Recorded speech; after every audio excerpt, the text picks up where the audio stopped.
नमस्कार. विशेषच्या या भागामध्ये आपल्या सगळ्यांचं स्वागत. मी प्रसाद काथे. फेब्रुवारी महिना संपत आला असताना गणेश उत्सवाची चिंता करावी लागत आहे.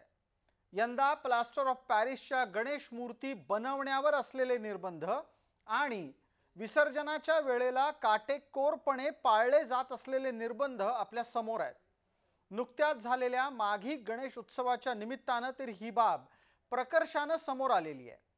सरकारी पातळीवर कठोरपणे प्लास्टर ऑफ पॅरिसच्या मूर्तीच्या विरोधात कारवाई झाल्यानं यंदा मुंबईच्या अनेक गणेश मंडळांनी विसर्जनाच्या साठी त्यांची गणेश मूर्ती मंडपातच ठेवण्याचा निर्णय घेतला आणि यामुळे मुंबईमध्ये प्रशासन विरुद्ध मंडळ असं संकटही उभं राहिलं.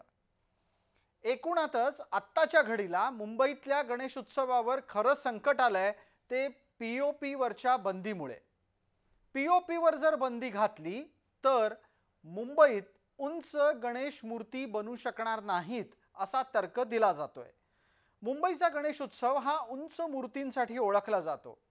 25 फूट 30 फूट इथपर्यंतची गणेश मूर्तीची उंची आपण पाहिली आहे. दुसऱ्या बाजूला मुंबईमध्ये हळूहळू स्थिरावत असलेला आणि विस्तारत असलेला नवदुर्गा महोत्सव म्हणजेच आपलं नवरात्र सुद्धा मंत्री या मूर्तींच्या निमित्तानं चर्चेत असतं. पण जर समजा प्लास्टर ऑफ पॅरिस वापरायचं नसेल तर उंच मूर्ती बनवायच्या कशा आणि उंच मूर्ती बनणार नसतील तर मुंबईत गणपती बाप्पाची शान टिकणार कशी?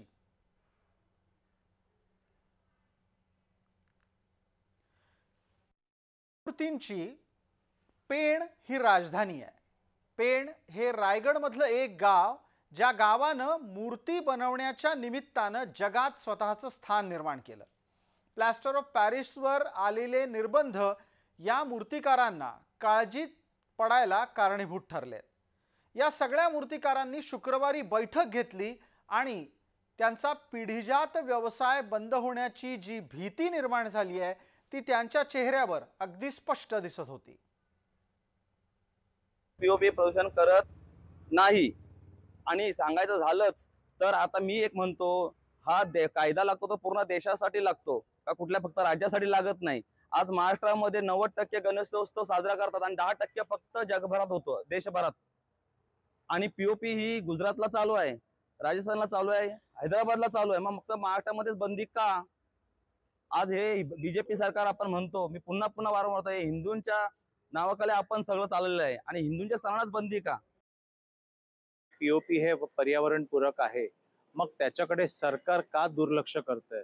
त्यामुळे मला असं वाटतं की सरकारने कुठेतरी माती परीक्षण करून घ्यावं, शाडू मातीचंही परीक्षण व्हावं, पीओपीचंही परीक्षण व्हावं आणि त्यातून जो निर्णय येईल तो त्यांनी सगळ्यांपुढे जाहीर करावा. पण आज राज्यामध्ये, महाराष्ट्र राज्यामध्ये हिंदुत्ववादी सरकार आहे. जसं देवेंद्रजींनी मागे दहीहंडी वाचवली तसेच गणेशोत्सवही वाचवतील अशी या संपूर्ण मूर्तिकारांची अशी एक भावना आहे की गणेशोत्सव हा नक्की देवेंद्रजी कुठेतरी वाचवतील. हा सगळा विषय उभा ठाकला तो न्यायालयीन निर्देशामुळे. कारण प्लास्टर ऑफ पॅरिसच्या विरोधामध्ये न्यायालयात याचिका दाखल करण्यात आली होती. या याचिकेची सुनावणी करताना राज्यामध्ये कुठेही पीओपी मूर्ती बनवता आणि विसर्जित करता येणार नाहीत असं न्यायालयानं स्पष्टपणे म्हटलं. इतकंच नाही तर सार्वजनिक मंडळं पीओपीच्या मूर्ती स्थापणारही नाहीत अशी हमी त्यांच्याकडून घ्यायला सांगितलं गेलं. मे 2020च्या प्रदूषण विरोधी मार्गदर्शक तत्वांची अंमलबजावणी काटेकोरपणे करा असे आदेश देण्यात आले. परिणामी सार्वजनिक गणेश आणि नवरात्र उत्सवावरील मूर्तींवर निर्बंध लागू झाले. याचिकेची सुनावणी करताना पीओपी मूर्तींवर प्रतिबंधाचे आदेश सुद्धा न्यायालयानं दिले आहेत. तरी विषय आमच्याबरोबर सरकारने बसवून बोललं पाहिजे. प्रत्येक गोष्टीतून बोलून सामोपचाराने मार्ग निघू शकतो आणि हा उत्सव अविरतपणे पुढे चांगला दीर्घकाळ चालू शकतो. न्यायालयाचा मान ठेवला आहे, सरकारचा मान ठेवला आहे, तिकडच्या प्रशासनाचा मान ठेवलेला आहे. परंतु आमचे तुम्ही पेशन्स चेक करू नका. शाडू की पीओपी हा वाद मूर्तिकारांसाठी व्यावसायिक आहे भावनिक सुद्धा आहे. पण त्यात मूर्तिकार गेल्या काही वर्षांपासून सातत्यानं पीओपीला पसंती देत आहेत. शाडू आणि पीओपी हे खरं पाहायला गेलं तर परस्परांना पर्याय ठरू शकत नाहीत. एक नैसर्गिकदृष्ट्या तयार झालेला तर दुसरा तयार केलेला प्रकार आहे. 1 फुटाच्या शाडू मूर्तीचं वजन सर्वसाधारणपणे 15 किलो असू शकतं. या उलट प्लास्टर ऑफ पॅरिसमुळे मूर्ती बनली तर ती आकारानं भव्य बनते आणि तिचं वजन तुलनेनं कमी राहतं. वजनदार उत्सवी मूर्तीला सहसा चटकन ग्राहक मिळत नाहीत. हेही एक प्लास्टर ऑफ पॅरिसला प्राधान्य देण्याचं महत्त्वाचं कारण आहे. उंच मूर्ती बनवण्याच्यासाठी पीओपीलाच मूर्तिकार पसंती देतात, कारण पीओपीची मूर्ती चटकन विक्रीला सुद्धा घेतली जाते आणि ती हलकी आहे, ती पोकळ आहे. या कारणामुळे ग्राहक सुद्धा त्याला पसंती देतात. मूर्तिकारांना उंच मूर्ती बनवण्याच्यासाठी पर्याय मात्र शोधावेच लागणार आहेत, कारण आता न्यायालय आणि प्रशासन त्यांच्या भूमिका बदलण्याच्यासाठी तयार दिसत नाहीये. असं असताना तुम्हाला जर समजा पीओपीच्याच मूर्ती बनवायच्या असतील आणि त्यावर निर्बंध असतील तर स्वाभाविकरित्या शाडूचाच मार्ग स्वीकारावा लागेल. मूर्ती सगळीकडे बनतायत. मूर्ती जेवढ्या मुंबईमध्ये उंच असतात त्यापेक्षा कैक पटीनं उंच आंध्र प्रदेशात बनतात. मुंबईत महाराष्ट्रात ज्या पद्धतीनं मूर्ती बनवल्या जातात त्यापेक्षा वेगळी पद्धत पश्चिम बंगालमध्ये अनुसरली जाते. असं असताना जर समजा उंच मूर्ती बनवायच्या असतील, त्या देखण्या आणि भव्य ठेवायच्या असतील तर काय करावं लागेल हे पण आपण एका अत्यंत जाणकार मूर्तिकाराकडून समजून घेऊ. जर 5 फुटाची मूर्ती बनवायला घेतली तर 200 किलो तिचं वजन होईल शाडू मातीचं. त्याकरता फक्त एकच पर्याय असा आहे की कलकत्त्यामध्ये ज्या अंबा मातीच्या मूर्ती बनवतात त्यामध्ये पेंडा टाकला जातो आणि त्याच्यावर लेपन केलं जातं. म्हणजे जसं आपण गाईचं शेण कसं लिपतो त्याप्रमाणे शाडू माती त्या मूर्तीच्या आकारात लिपता येते आणि नंतर त्याला आकार देता येईल. ते वजन कमी होईल.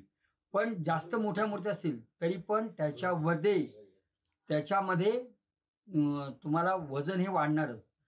अजून एक दुसरा प्रयोग आहे. तो प्रयोग असा आहे की ते शाडू मातीला गमामध्ये भिजवून ठेवतात आणि तो हलका होतो. ते ह्या गोष्टी केल्या पण त्याच्यामध्ये प्रोसेस आहे आणि मेहनत आणि टाइम जास्त होतो. तर हे कसं काय कव्हर करता येईल ते आपल्याला बघायला लागेल. पण 205 फुटाची जर मूर्ती करायची असेल तर 200 किलो वजन तिचं पक्क आहे, एवढं मी सांगू शकतो. मुंबईतला गणेशोत्सव आणि राजकारण हे एकमेकांपासून वेगळं करता येणार नाही. पण दुसऱ्या बाजूला राजकारण्यांची ही जबाबदारी सुद्धा आहे की पर्यावरण पूरक उत्सव राहिले पाहिजेत. गेल्या काही वर्षांपासून म्हणजे अगदीच मोजायचं जरी झालं तरी पण एक 20 वर्षापासून सर्वसाधारणपणे प्लास्टर ऑफ पॅरिसच्या मूर्तींच्या विरोधामध्ये येन केन प्रकारेनं निर्बंध आणण्याचे प्रयत्न सुरू आहेत. पण ज्यांच्या हातामध्ये मुंबईची महानगरपालिका गेली इतके वर्ष होती ती मंडळी सातत्यानं शाडूच्या मूर्तींना विरोध करत राहिली. त्याचं राजकारण लक्षात घ्या. बहुसंख्य मूर्तिकार मराठी आहेत आणि या मराठी मूर्तिकारांच्या संघटना आहेत, ज्या संघटनेवर जुन्या काळापासून शिवसेनेचा प्रभाव आहे. म्हणजे थोडक्यात ठाकरेंच्या बाजूनं इथलं जनमत झुकलेलं पाहायला मिळतं. या स्थितीमध्ये न्यायालयीन निर्देश हे मराठी विरोधी आहेत इतकी उघड भूमिका आता ठाकरे घ्यायला लागलेले आहेत. मूर्तिकारांच्या हिताचे आपणच रक्षण करते आहोत असं त्यांना सांगायचंय आणि त्याच आडून मराठी उद्योजकांना महायुतीच्या विरोधामध्ये एकत्र केलं जातं आहे. न्यायालयीन आदेश असल्यानं महायुती सरकारचे हात बांधले गेलेले आहेत. इच्छा असून सुद्धा त्यांना आत्ताच्या घडीला विशेष काहीही करता येत नाही. महायुती सरकार आणि त्यात सुद्धा भाजपाच्या आघाडीचं सरकार आहे. अशा सरकारला सध्या तरी पीओपीच्या मूर्ती वापरणाऱ्यांवर बनवणाऱ्यांवर कारवाईशिवाय गत्यंतर नाही. भाजपची स्थिती इकडे आड तिकडे विहीर अशी झाली आहे आणि याचीच संधी उद्धव ठाकरे साधतायत. आमच्या पंतप्रधानांनी सुद्धा डुबकी मारली. पण एका बाजूला डुबकी मारल्यानंतर मला आज गणपती मंडळाच्या अध्यक्षांचं एक पत्र आलेलं आहे की एका बाजूला हा सगळा पवित्र सोहळा सुरू आहे, पण आता मागे गणेशोत्सव. आदल्या दिवशी नोटीस दिली गणपती मंडळांना की ज्यांनी पीओपीच्या मूर्त्या बनवल्या आहेत त्यांचं विसर्जन करायचं नाही. अरे, पंतप्रधान डुबकी मारतात आणि गणपतीचं विसर्जन नाही. हा काय प्रकार आहे? कोणतंही हिंदुत्व आहे? मी समजू शकतो की प्लॅस्टर ऑफ पॅरिसच्या मूर्तीनी जर प्रदूषण होत असेल तर शाडूच्या मूर्ती बनवा, ठीक आहे ना, बनवतो. पण शाडूची माती देणार कोण? पर्याय कोण देणार त्याला? अचानक मूर्ती बनवून तयार झाली, आरती, पहिली आरती, त्याचं आगमन होतंय आणि आदल्या संध्याकाळी जर का तुम्ही गणेशोत्सव मंडळांना नोटिसा देणार असाल तर मग नेमकं तुमचं हिंदुत्व तरी काय? आता पंतप्रधानांची कुंभमेळ्यातली अंघोळ आणि गणपतीचं, त्यात सुद्धा पीओपीनी बनवलेल्या गणपतीचं विसर्जन, या दोन गोष्टी प्रदूषण करणाऱ्या आहेत अशी सांगड उद्धव ठाकरे घालतात. तार्किकदृष्ट्या हे योग्य नाही, पण कदाचित उद्धव ठाकरेंसाठी ते राजकीयदृष्ट्या योग्य असेल. या लढाईमध्ये पीओपीच्या गणेश मूर्तीच्या विरोधातला मुद्दा जुना आहे याची आठवण राज ठाकरेंनी मूर्तिकारांना करून दिली आहे आणि समंजस भूमिका मांडली आहे, हे विशेष. या सगळ्याच्या मध्ये मूर्तिकारांनी पण आता विचार केला पाहिजे की जर वेळेला जर समजा हीच गोष्ट येणार असेल तर त्यांनी गोष्टी बदलल्या पाहिजेत. तुम्हाला माहिती आहे की सरकारचं काय म्हणणं आहे, ते कुठच्याही सरकारचं, तर त्याच्यामध्ये बदल हा त्यांनी मूर्तिकारांनी आता ह्याच्या पुढे केला पाहिजे ना. तोच प्रश्न दरवर्षी कसा काय येतो?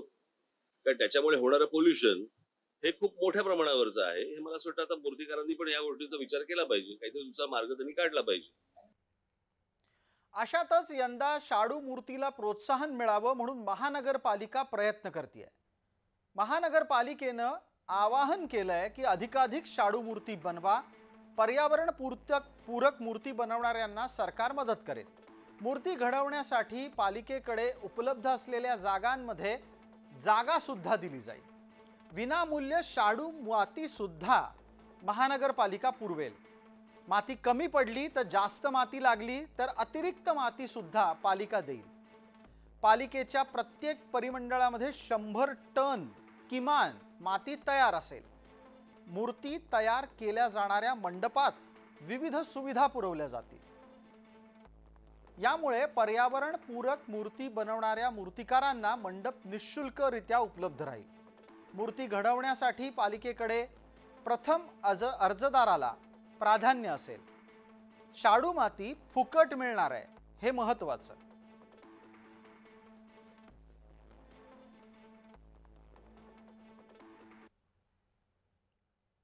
आता एका बाजूला हा मुद्दा आहे की शाडूच्याच मूर्ती बनवायच्या, दुसऱ्या बाजूला पीओपीच्या मूर्ती बनवायच्या नाहीत, मग उंच मूर्ती बनणार कशा, हा प्रश्न मूर्तिकारांना पडलाय. मूर्तिकारांनी थोडंसं आता त्यांच्या नजरेलाही विस्तारायला हवं. आसपासच्या प्रदेशात कशा पद्धतीनं मूर्ती बनतात ते लक्षात घ्यायला हवं आणि पर्यायानं उत्सव टिकवण्याची स्वतःवरची जबाबदारी सुद्धा पाळायला हवी. विशेषच्या या भागामध्ये तुर्तास इतकंच. आपण पाहत रहा फक्त जय महाराष्ट्र.